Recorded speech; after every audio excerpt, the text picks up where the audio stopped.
What was it like coming back with a new director? Do you quite like that in a franchise when you kind of made a movie and you come back into the same surroundings, same actors? I'm assuming some of the same crew, but when you've got a kind of new voice at the helm, it must freshen things up a bit? Yeah, it does. I mean, in that sense, it's a completely new job. I mean, I've no frame of reference for it really because I've never played the same character more than once. But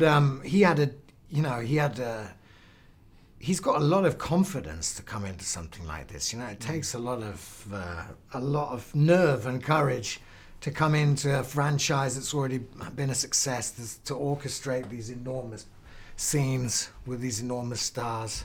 My ego, obviously. Because in the press conference downstairs, I think they were asking about what the characters, yours and Angelina's characters, might have been doing in that kind of 6-year gap. Do you bother filling in the gaps, or are you just one of those actors when you see what's on the page, you think that's where they are? Or do you like to wonder what's taken place in the interim?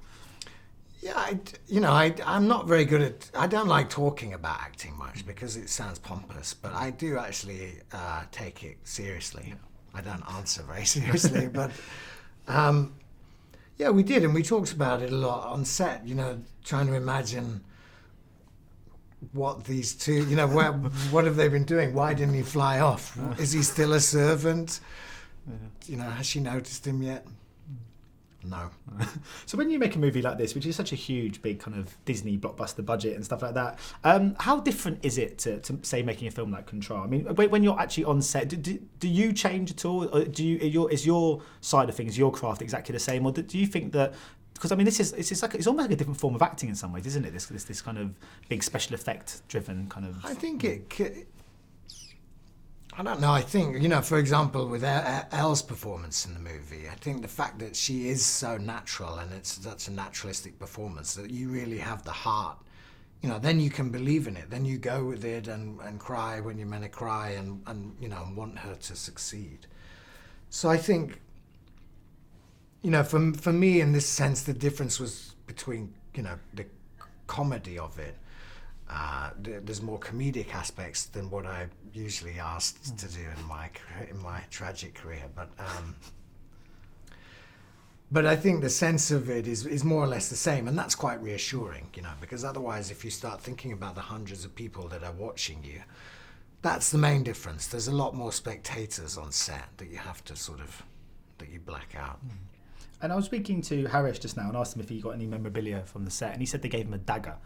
And I was wondering if you took anything or not stealing from Disney, I mean, but given anything, or just across your career, do you often like to take little kind of bits of sort of souvenirs from your movies? Yeah, I do always, and I have done. I have costume from Control.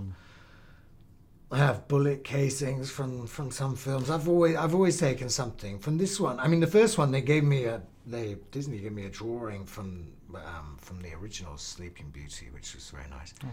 And I've got a lot of feathers, but there wasn't, the prosthetics when they come off are really disgusting. It just turns like, so there's not a lot to steal really. What do you do with those feathers? You just fill up a pillow? Well, I've got, you should do. I send them to Diaval fans when they write letters and things. That's nice. You're working with Ben Wheatley again in Rebecca. That must be quite exciting because obviously, you guys worked so well together in Colin Burstead. What can you sort of? Because I think a lot of people are really excited to see his take on that story. Has that started? Is that done? It's finished. It's wrapped. How was it? Knowing him, he's probably already edited it as well. It's out tomorrow. I think. I love Ben, and I think he's brilliant. And I know, Armie Hammer, who's playing Max de Winter, and it is, his English accent was excellent from what I can report. And I know Lily as well. I think what Ben will bring to it is, he's got a great ability to with atmosphere and spook. If you've seen Kill List or what have you, with horror as well. And I think there's psychological horror in Rebecca, and I think it's going to look amazing. And my last question is, you're my favourite character in this franchise, but who's your favourite ever Disney character? Do you have a favourite, even just from childhood, one that you always used to love? I think I probably would have loved to have had Baloo as a friend or something, but I've always really And I watched it again recently, and it still made me laugh in all the same places. Is King John, Peter Ustinov's King John in Robin Hood. Yeah. It's really funny. Yeah, it's stupid. Ladies and gentlemen, you're watching Hey You Guys! Hey You Guys, huh? Hey You Guys. Is that from the Goonies? It is indeed, yes. Nice.